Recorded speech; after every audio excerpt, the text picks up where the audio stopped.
Okay, folks, we have put on the red air filter, the guy that's 90% plugged up. Here's the old dirty one. You heard the RPMs, they're screaming. There's the one we replaced it with, so let's go ahead and fire it up, and hopefully won't make a liar out of me.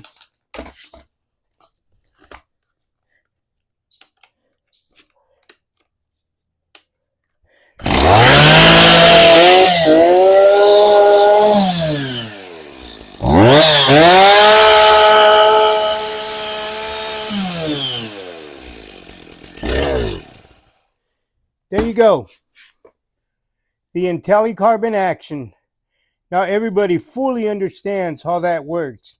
The IntelliCarb, the intelligent carburetor, again came out in 2002, 2003, somewhere in that arena when we introduced a 4-mix engine. Many of the Stihl products come with the IntelliCarb today. Could look a little bit different, but the theory is the same.